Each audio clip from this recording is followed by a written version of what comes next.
آج کرم کی برسات ہوگی کیونکہ تمہارا ایمان سچا تھا, تم نے اس کے ہونے کا یقین کیا تھا. مسلمانوں, پیاز کے پیسے تم کھاتے ہو, حرام تم کرتے ہو. آپ کو بتاؤں, کسی ایک مومن کا دل توڑ دینا, ایک مرتبہ تم کیا ہو اور تمہارا رسول کیا ہے, یہ فرق سمجھو. اسلام کی سب سے پہلی جنگ ہے. کان کھول کے سننا بہت دھیان سے. کون کون دھیان سے سن رہا ہے ذرا ہاتھ اٹھا کے ایک بار بتا دو. ہاتھ نیچے کر. سرکار کی آمد کو 1500 سال مکمل ہو گئے. ذرا بلند آواز سے درود شریف پڑھ لیجیے. اللہم صلی وسلم وعظم محمد وعلى آلہ صلاة و تحیت و سلام علیکہ یا رسول اللہ صلی اللہ علیہ وسلم. کان کھول کے سننا بہت دھیان سے, بہت توجہ سے. ہم لوگ کیا بات چل رہی, کس کو یاد ہے؟ رسول کون ہے اور ہم کون ہیں؟ ہاں, رسول کون ہے اور میدان بدر سجا ہوا ہے. اس کو کہتے ہیں دھیان سے سننا, لائن لائن سنتے رہنا. باتیں بیٹھتی ہیں اور پھر وہ اثر کرتی ہیں. سنو, میدان بدر ہے, اسلام کی پہلی جنگ ہے. 350 لوگ ہیں بھوکے پیاسے, رمضان کا مہینہ ہے, پیٹ پہ پتھر بندھے ہوئے, 8-10 تلواریں ہیں, ہزاروں خونخوار دشمنوں سے پنگا پڑنے والا. ان کے پاس زہر میں بجھائے ہوئے تیر بھی ہے, تلواریں بھی جن میں زہر لگا ہوا ہے. رسول اللہ جا رہے ہیں. میں جنگ بدر نہیں سنا رہا ہوں, اس سے پہلے کی بات سنا. ٹیمپریچر اس ٹائم کا, مسلمان سائنسداں بیان کرتے کہ ٹیمپریچر کا حال یہ تھا کہ اس وقت 60. وہ کھڑے ہو گئے. انہوں نے کہا یا رسول اللہ آپ کہاں جاتے ہیں؟ کہا ہم تو میدان بدر میں جا رہے ہیں, آج پہلی جنگ ہے. کہا حضور مجھے بھی لے جائیں. وہاں جائیں گے آپ میں سے کوئی غازی ہوگا, کوئی شہید ہوگا, کسی کو جنت ملے گی, میں یہاں کتے سنبھالوں گا. تو حضور نے فرمایا کہ اللہ کی مخلوق ہے, اللہ نے ان کے اندر روح پیدا کی ہے, انہیں تم پیاس سے بچاؤ, ان کا خیال رکھو. قسم خدا کی جو رب ہمیں وہاں نعمتوں سے نوازے گا, ثواب سے نوازے گا, جتنا ثواب ہمیں وہاں دے گا اتنا ہی ثواب تمہیں یہاں دے گا. یہ ہم اپنے آپ کو رسول اللہ کے آئینے میں دیکھنے جا رہے ہیں. سنو, ابھی بات کا 30% حصہ مکمل ہوا ہے. سنو, رسول اللہ جنگ لڑنے جا رہے ہیں. چلچلاتی دھوپ میں کتے کے بچوں کے لیے اپنے صحابی کو کھڑا کر دیا, ایسے صحابی کو جو ہزاروں غوث اعظم سے افضل ہے, ہزاروں غریب نواز سے افضل ہے. اس کی ڈیوٹی کیا لگائی؟ کتے کے بچوں کو سنبھالو, جنگ میں نہیں آنا, ان بچوں کی حفاظت کرو گے تو اللہ تمہیں اتنا ثواب دے گا جتنا میدان بدر میں ہمیں دے گا. ڈیوٹی لگائی, کھڑا کیا. ہم نبی پیدا ہوئے ہیں, یہ ممبئی کا واقعہ بتا رہا ہوں. ڈی جے نکالا گیا, جے ہاسپٹل کے پاس سے ڈی جے گزرا. ڈی جے کی ہائی وائس کی وجہ سے, اس کے بس کی وجہ سے, اس کے ساؤنڈ کی وجہ سے ایک ہارٹ کا مریض اسپتال میں مر گیا. کیونکہ ہر کوئی ڈی جے کی آواز برداشت نہیں کر پاتا, وہ تو بیچارہ ہارٹ کا مریض تھا. تم لوگ ڈی جے نکال کے بجا کے رسول اللہ کے آئینے میں خود کو دیکھو, تم حضور کے عاشق ہو, رسول اللہ کے دشمن ہو. وہ وہاں کتے کی عبادت کر رہے ہو, تم یہاں انسانوں کو تکلیف دے رہے ہو. ڈی جے بجانے سے کون سا انسان خوش ہوتا ہے؟ ارے کوئی ہندو بھی خوش نہیں ہوتا, کوئی کرسچن بھی خوش نہیں ہوتا.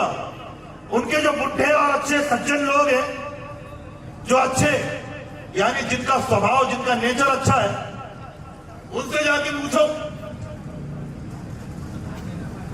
ان سے جا کے پوچھئے.